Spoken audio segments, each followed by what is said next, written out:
So in this video, we're going to go through the Greyhound, one of my favorite exercises of all time, to help us really learn a bit about our core, as in our deep abdominal muscle called transversus abdominis,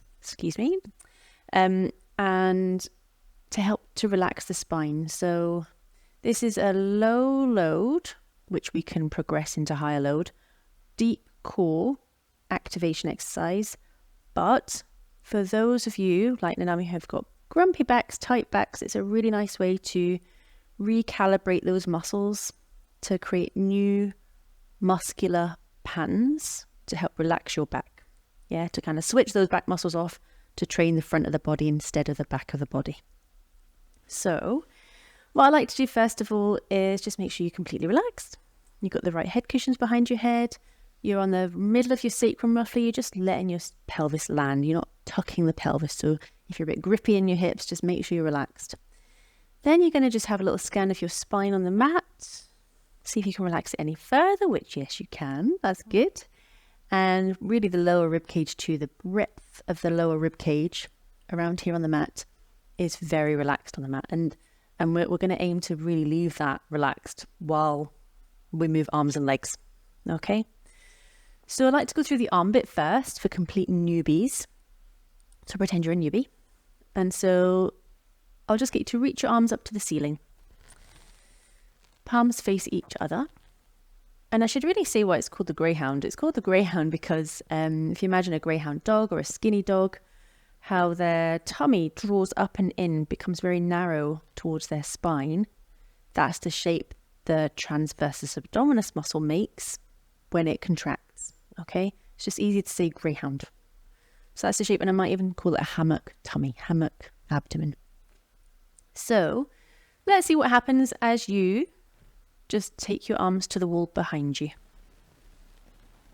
Okay, so what I notice here, and what you might notice too, is if the rib cage has flared up a little bit away from the mat. It's not actually, you're still quite connected, which is good. Has the tummy dropped and scooped into Greyhound? So has it dropped rather than domed up? Yes, it has a little bit. I reckon it could go a little bit deeper though. So bring your arms back up again. So can you show me how it might look if your ribcage really flared away from the mat? So yeah, it's probably where you'd like to go normally.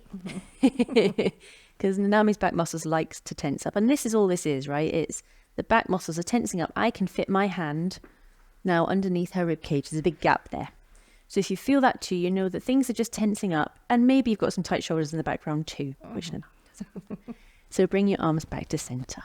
So the reason for this exercise is to be able to keep everything relaxed on the mat as you go, as far as you can go with your arms without anything lifting up. So you're gently taking your arms, reaching. Yeah, okay, that looks a bit different to me. The tummy has softened down. The rib cage has stayed on the floor, and it all looks quite easy. So it should be easy. It's low load, should be easy peasy. And bring your arms back again. If you're finding it really difficult to feel this going on, then bring one hand down to your tummy, really span it across your whole abdomen. And you'll probably find it drops even softer. It goes even deeper as soon as you put your hand on. And we'll just do this a couple of times with her left arm. So you're going to take your arm towards the wall, and I'm just holding on to the sort of shoulder blade area here to encourage movement of the shoulder blade too, to follow the fingertips towards the wall behind. So we're getting a nice length and elongation along this side. Does that feel a little bit different to the first time? And you can see how low now, if you take your hand away, how low that tummy has dropped now. There's no tension there at all. That's what we want. That's the Greyhound. Rib cage has stayed, arms gone back. Simple. And then arm comes back again. And you just show them on the other side. So if you reach your arm up, yep. Allow your shoulder blade for me to follow your fingertips to the wall behind you. And the tummy has dropped and scooped. So we know the transversus abdominis has automatically activated because it's a reflex we have. We don't want to draw it in or to brace it to make it happen. It happens automatically. Okay? And bring the arm back again. Let's just do one more with both arms. So the back of the neck is soft, spine's all melty, rib cage stays where it is. Lovely. How's that for you? Can you notice that your tummy's dropped and scooped? Yeah. Yep, good. And then back again. So that's the arm bit. Let's do the leg bit. So if you span your hands across your tummy, put your hands on the bony bits of your pelvis at the front here too. So, same idea. You're on the middle of the sacrum. Everything's relaxed otherwise. Let's slide, heel slide the right leg away from you. Yeah. Okay. So it doesn't look like much is happening, and it shouldn't. It shouldn't look like much is happening. But if you just gently press your heel away from you, hopefully you feel something happen in your lower abdomen. It kind of tenses, doesn't it, in the background? So again, that's the abdominal muscle, the transversus, the Greyhound muscle, tensing automatically with the length in the leg, the elongation in the leg. Can you maintain that soft scoopiness in the abdomen as you bring your leg back? And then the left side.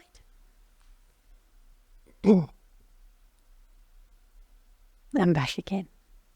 So if you can continue that from side to side, I'll just talk what might be happening if you're not doing it just as well as Nanami is, or as easily as Nanami. So what can happen? So if you can just bring your hands out the way so we can show the audience. Can you let your spine arch away from you as you take this? Yeah. So what can happen here is we can lose that connection of the spine. The spine can lift away as you stretch a leg away. That can happen for all sorts of reasons, tight hip flexors, tight back, just not knowing how to do it. But the main thing is, right, can you stay on the middle of your sacrum as you elongate your heel away from you? And then you notice that connection happen automatically in the abdomen. Keep that there and bring it back. Yeah. Another little thing that can happen if you do the left side for me. Slide your leg away. What can happen when the leg comes back, the weight of the leg makes the tummy pop up and really brace as you bring that leg back up again. Yep. So it's just too much activity, not really activating the deep core muscle. It's activating the stronger muscles, which we don't need for this exercise, to bring that leg back. So again, this is when you might want to put your hand on your tummy just to feel what's going on there. Let's go for the right side again. Pelvis stays completely level. Sometimes it rolls over to one side. Again, if that control isn't there. And draw that leg back in again. Just do one more to each side. So you're looking for ease. Are you breathing? Breathing. Just about. Spine stays relaxed. Pelvis stays centered. The only thing that's moving is the leg, but you're noticing that connection of the Greyhound muscle drawing down, tensing, tightening maybe. Very subtle as you reach your leg away.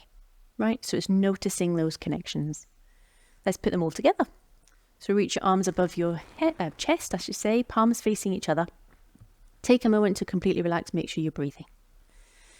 Let's go for the right side. You're going to slide your right heel away, take your right arm back.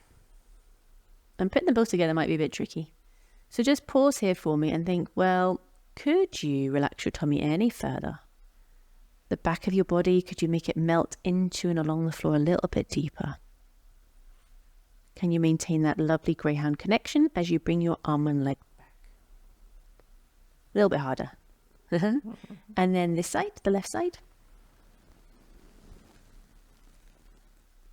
Everything's staying relaxed and connected on the mat, but you're not pressing it down onto the mat, are you? You're just kind of leaving it behind. Tummy drops and scoops, and you have this lovely elongation in the whole side of the body, but without losing your center. You're not going into a banana shape, side bent body, and bring it all back. So you just continue that from side to side, keeping it super soft, super flowy. Good. Back up. Another nice little cue for this, which I really enjoy feeling. So you just keep going. Okay. You're going to imagine, actually come back up, as you take your fingertips away, every little joint of your spine and ribcage following your fingertips into and along the mat. Yeah, that looks a bit different. Even in the neck gives and softens in towards the mat as the whole spine decompresses. Yeah, really nice for grumpy backs and necks and everything else. But this is a really functional exercise. We're training the front of the body and elongating the back of the body at the same time. to decompress the spine, to train the deep core muscle. Come back up. We'll just see if Nanami's brain is on today. We're going to do opposite sides next. So this arm, that leg. There you go. Well, that worked quite easily. You might have stopped breathing. Keep breathing. Okay. Keep it all flowy. Yeah, so you're going to do opposite sides. And you can play around with, if you do both sides, opposite sides. To add more load, you can. And only add load when you've really nailed this kind of, this low effort, this easeful elongation. So if you do opposite sides, at the end of the movement, you're going to take your leg away from the floor, just by an inch.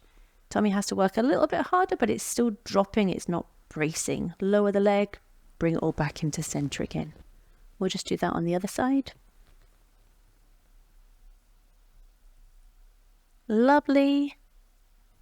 And then come in and just relax. You can also add little tiny weights to your arms, to your hands, which adds even more load, but only do that once you're ready for it.